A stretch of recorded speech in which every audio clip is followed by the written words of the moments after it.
દ્વારિકાનો મહિમા ચાલે છે સ્કંદ પુરાણમાંથી. હાલાકી કૃષ્ણ લીલા પણ લેવાની છે, પણ સ્કંદ પુરાણમાં દ્વારિકા મહિમા, ધામ મહિમા પેલા આપણે પૂરો કરીએ.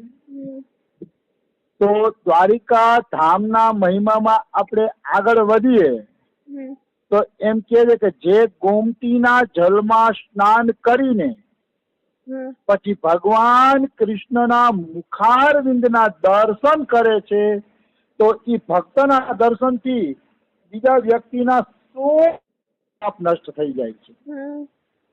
મતલબ માની લ્યો કોઈ ગોમતીમાં સ્નાન કર્યું અને પછી એને દ્વારકાધીશના દર્શન કર્યા તો એ દર્શન કરવા વાળા ભક્તોમાં એટલી શક્તિ આવી જશે કે એ ભક્તના જે લોકો દર્શન કરશે એના 100 વર્ષના પાપ નષ્ટ થઈ જશે.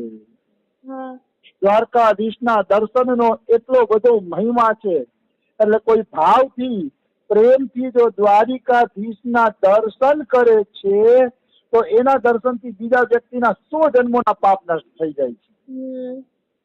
માની લ્યો કોઈ 2 વ્યક્તિ દ્વારિકા ગયા અને દ્વારકામાં એને ભગવાન શ્રી કૃષ્ણના પ્રેમ પૂર્વક દર્શન કર્યા, ભાવપૂર્વક દર્શન કર્યા, પછી એ 2 જણા પોતાના ઘરે પાછા ફરશે તો એના ઘરના જે લોકો દ્વારકામાં નથી ગયા કે એના પાસ પડોશના લોકો જે દ્વારિકા નથી ગયા એ બધા લોકો આ ભક્તના દર્શન કરીને 100 વર્ષના પાપમાંથી મુક્ત થઈ જશે નિશ્ચિત.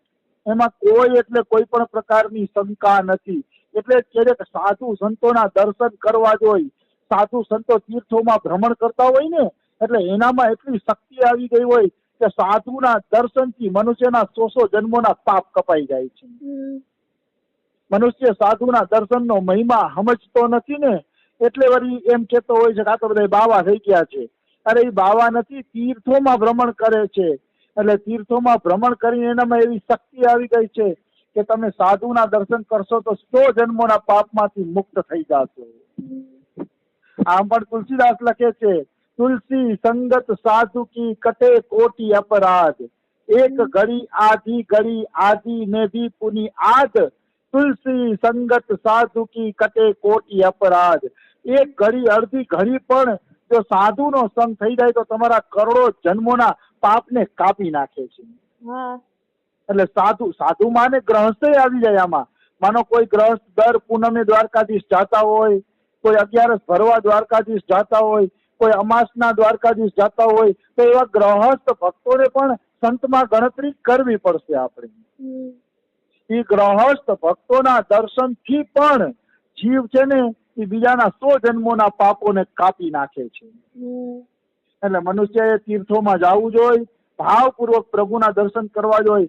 વિચારો બીજાના 100 જન્મોના પાપ કપાતા હોય તો એ વ્યક્તિના પોતાના કેટલા પાપ ભગવાન કાપી નાખતા હશે એનું કોઈ વર્ણન થઈ જ ન શકે. આવી વસ્તુ છે.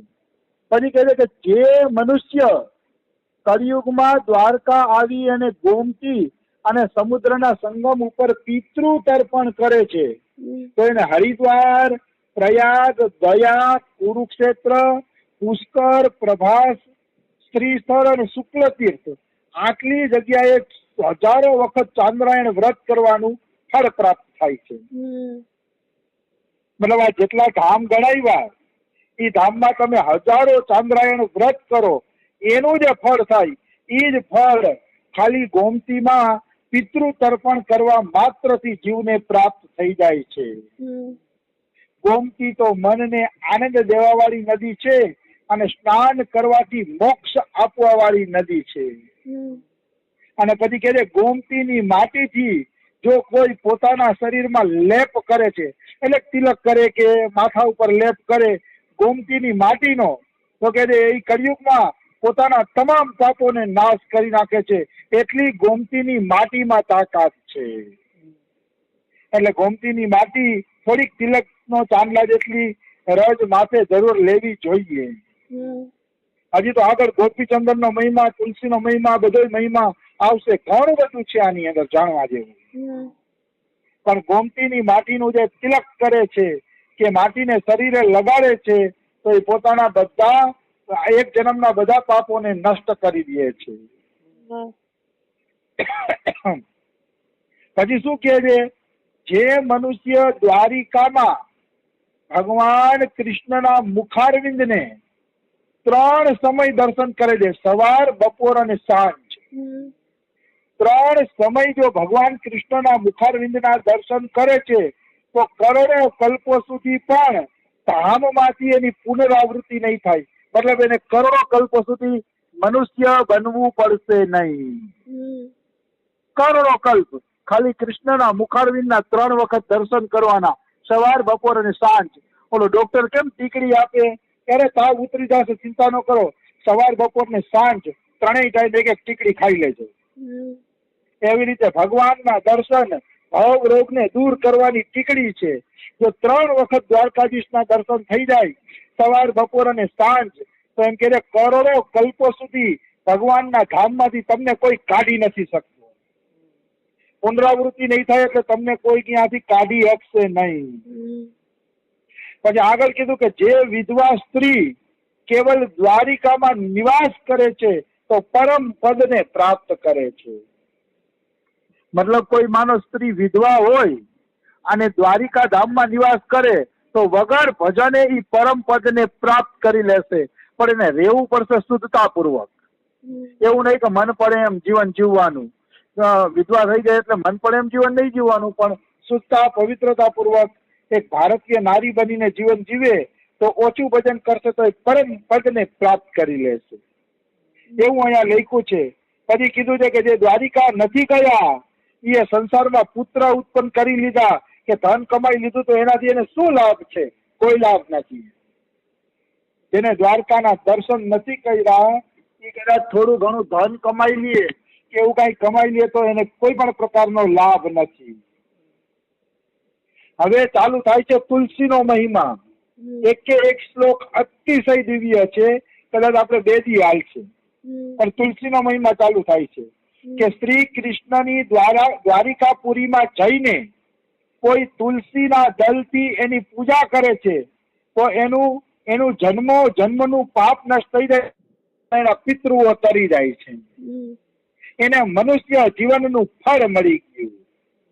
મતલબ દ્વારકામાં એટલે તુલસીની માળા બહુ વેચાય છે, મેં જોયું, કારણ કે તુલસીનો અપાર મહિમા છે. એટલે દ્વારકામાં જઈને કોઈ તુલસી દળથી ભગવાનની પૂજા, જો દીવડો ન લઈ જાવ તો કઈ નહીં, અગરબત્તી ન લઈ જાવ તો કઈ નહીં, એક તુલસીનું પત્તું દ્વારકાધીશને ચડાવી દો કે મારા તરફથી હે ઠાકોર આ એક તુલસીનું પત્તું અર્પણ કરું છું. તો એક પત્તું અર્પણ કરવાથી તમારે મનુષ્ય જન્મ લેવાનું ફળ મળી જશે, પિતૃઓ તરી જશે, હજારો જન્મના પાપ કપાઈ જશે. કેવળ એક તુલસીનું પત્તું આપવાથી. પત્રમ પુષ્પમ ફલમ તોયમ યો મે ભક્ત્યા પ્રયચ્છતિ તદાહમ ભક્તિ વૃતમ અસ્નામિ પ્રૈતાત્મનઃ. ગીતાજીમાં કીધું છે મને પત્ર, પુષ્પ કંઈ પણ આપી દો તો પણ ભગવાન કે હું પ્રસન્ન થઈ જઈશ. મારે 56 ભોગની જરૂર નથી, લાખો રૂપિયાના ફૂલ બંગલાની જરૂર નથી, એ કઈ જરૂર નથી. એક તુલસીનું પત્તું અર્પણ કરી દેશો તો પણ હું પ્રસન્ન થઈ જઈશ. ભગવાન તો આવો દયાળુ છે. જે કૃષ્ણ ભગવાનના વિગ્રહમાંથી ઉતરેલી પ્રસાદી તુલસી માલાને ધારણ કરે છે તો એને એક પત્તાના 10 અશ્વમેધ યજ્ઞનું ફળ મળે છે. મતલબ માનો કોઈ દ્વારકાધીશને તુલસીની માળા પહેરાવી અને દ્વારકાધીશની તુલસીની માળા તમને મળી ગઈ, દ્વારકાધીશની પહેરેલી હોવી જોઈએ, પણ ઈ માળા જો તમને મળી ગઈ તો એ તુલસી માનો 1000 પાંદડા હશે ને તો એક પાંદડે 10 અશ્વમેઘ યજ્ઞનું પુણ્ય, એટલે 1000 પાંદડા હશે તો સીધા 10,000 અશ્વમેઘ યજ્ઞનું તમને પુણ્ય મળી જશે. એક પાંદડે 10. પણ ભગવાન દ્વારકાધીશની માળા તો મળે ક્યારે? ભાગ્ય હોય તો મળે, નકર એટલા માણસો વચ્ચે ક્યાંથી મળે? પણ જો મળી જાય તો એનું આટલું બધું ફળ કહેવામાં આવ્યું છે. હા, થોડુંક હું સસ્તું કરી દઉં, કારણ કે હું એના માટે બેઠો છું. અહીંયા આના માટે હું બેઠો છું. આવા તુક્કા કાઢવા મારું તો કામ જ છે, ધંધો જ છે કે નવા નવા તુક્કા કાઢીને જીવને સસ્તામાં કેમ ભગવાન મળે એ કરવું. એના માટે ભગવાને બરસાનામાં બેહાડ્યા છે. હાલાકી હું કઈ જ્ઞાની નથી, વિદ્વાન નથી, મને એક શ્લોક યાદ નથી આમ, પણ આવું બધું મોઢે યાદ હોય કે મોટું કે આવી રીતે કરીએ તો હાલે. કદાચ દ્વારકાધીશમાં તુલસીની માળા ચડાવવાનો મોકો ન મળે તો તમે તમારા ઘરે સાચી શ્રદ્ધાથી જો ભગવાનને તુલસીની માળા પહેરાવીને એ ધારણ કરી લેશો તો મારો વિશ્વાસ છે કે ભાવ વાંચવો છે તો દ્વારકાધીશની માળા જેટલું જ પુણ્ય મળશે તમને નિશ્ચિત. કારણ કે ઠાકુર કોઈ દી અલગ હોતા નથી. ઠાકુર એક જ હોય છે. તો આપણી શ્રદ્ધા આપણા ભગવાનમાં ઓછી હોય, દ્વારકાના ભગવાનમાં વધુ હોય, એ આપણી કમજોરી. બાકી ઠાકુર એક જ હોય, એ ક્યારેય અલગ હોતા નથી. આવી વસ્તુ છે. હું તો અમારા ભગવાનના દર્શન ના કરું તો કોઈ ભગવાનના હું દર્શન હરખી રીતે કરતો નથી, કારણ કે મારા પુસ્તકી જ મારા ભગવાન છે. એટલે મને કોઈના દર્શનનો લોભ ન થાય કે ન કોઈની માળા લેવાનો કે એનો લોભ થાય. તમે રાખજો ને, હું તો મારી વાત કરું છું. આ સાંભળવા વાળાને તો